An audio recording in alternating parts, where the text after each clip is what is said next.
Qadimiy shaharlarning birida keksa bir odam yashardi. Uni odamlar Maxdum donfurush deb atashardi.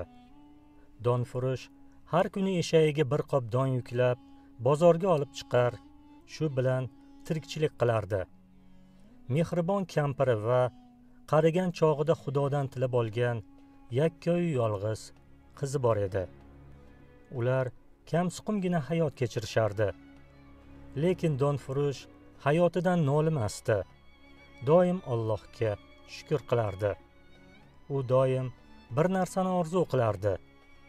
Yo Rabbim, qizimni to'yini ko'rib bo'lsam, armonim yo'q, derdi u. Lekin vaqt o'tib, u qarib qoldi. Belidan quvvati ketdi. Umri tugab borayotganini qalban his qilar, ba'zida esa shayton vasvasa qilardi. Qarib qolding, umring oz qoldi, derdi shayton. Lekin donfurush Allohning mehribonligidan umidini uzmasdi. Qizimni egasiga topshirib olay, tanimni sog' qil, o'zing asra Allohim, deb xotirjam duo qilardi. Buni ko'rgan shayton, hali senga xotirjamlikni ko'rsatib qo'yaman. 3 kun umring qolgan. Shunday qilayki, vahimadan yuraging yorilib o'lsin, dedi shayton va reja tuza boshladi. O'sha kecha donfurush tush ko'rdi. Tushida qarshisida oppoq kiyingan, nuroniy bir inson qiyofasida shayton paydo bo'ldi. Ey donfurush, seni 3 kun umring qolgan. Tayyor tur, dedi va ko'zdan g'oyib bo'ldi. Donfurush qo'rqib uyg'ondi. Yuragi g'ashlandi. 3 kundan keyin o'lamanmi? degan o'y yuragini ezdi. O'sha kuni u ko'rgan tushini hech kimga, hatto kampiriga ham aytmadi. Vaqt o'tgan sari qo'rquvi kuchaydi. Har xil o'ylar bilan birinchi kunni qanday o'tkazganini ham bilmay qoldi. U hovli supurayotgan qiziga termilib, 2 kun umrim qoldi, deb o'yladi va yig'lab yubordi. Ertasi kun ertalab eshagiga bir qop don yuklab bozorga otlandi. Kimsasiz yarim yo'lga yetganda uni vahima bosdi. Nahotki ertaga o'lib ketsam, nahotki qizimni to'yini ko'ra olmasam, qizimni kimga tashlab ketaman? Uning ko'zlari yoshlandi. U to'xtab, biroz o'ylanib turdi. Negadir bozorga oyog'i tortmadi. 1 kun umrim qoldi.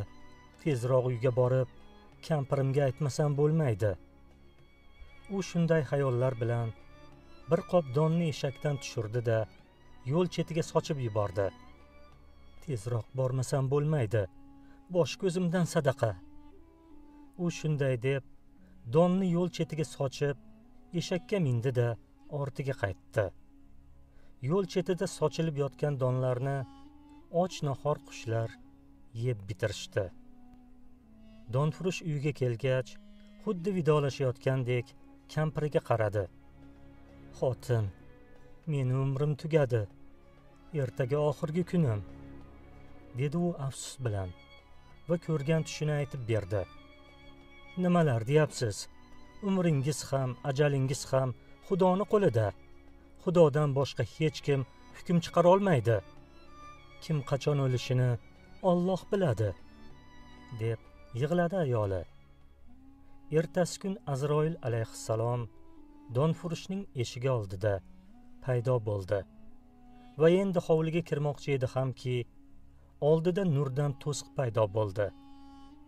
Shu payt osmondan orqangga qayt, donfurushga tegma, degan ovoz eshitildi. Buni eshitgan Azroil, donfurushni umri tugagan. U bugun tomga chiqib ketayotganida narvon sinib yiqilishi kerak. O'sha yerda jonini olishim buyurilgan, dedi Azroil. Ola olmaysan, dedi ovoz. Nega? Chunki kechadan buyon 70 ta qush chug'urlab, uni haqqiga duo qilishmoqda. Ortingga qayt. U bugun narvondan yiqilmaydi, dedi ovoz. Shu payt Azroilni to'sib turgan nurli to'siq g'oyib bo'ldi. U nima bo'lganiga tushunmay eshikdan hovliga qaradi va hayratdan qotib qoldi. Donfurush narvonni qo'yib tomga chiqib ketayotgandi. Pastda esa bir guruh farishtalar qanotlari bilan narvonni ushlab turishgandi. Azroil asta burilib hovlini tark etdi. Donfurush tomdan bir bog' xashak olib tushib eshak oldiga tashladi. Bechora Donfurush hozirgina narvondan tushayotib, uning narvoni hayot va o'lim o'rtasida turganini xayoliga ham keltirmadi. Ket tushdi. Donfurush xavotir bilan kutgan tun ham o'tdi, lekin u o'lmadi. U qo'llarini duoga ochib, "Yo Robbim, sening irodangsiz hech narsa bo'lmas ekan. Taqdir qo'limizda emas, ammo duolarimiz balodan asrab qolarkan." Buni ko'rgan kampiri va qizi ko'zlarida yosh bilan qarab turishardi. Shahar ahli bu voqeani eshitib, inson qancha qo'rqmasin, ajaldan qocholmaydi, lekin sadaqa va duo taqdirni yengillashtiradi, deyishdi ular. Oradan oylar o'tib, Donfurushning qizi voyaga yetdi. To'y bo'ldi. Qizi mehribon, odobli oilaga turmushga chiqdi. Donfurush va kampiri qizi baxtli hayot kechirayotganini ko'rib, qalbi xotirjam bo'ldi. Donfurush umrining qolgan qismini yanada shukronalik bilan o'tkazdi.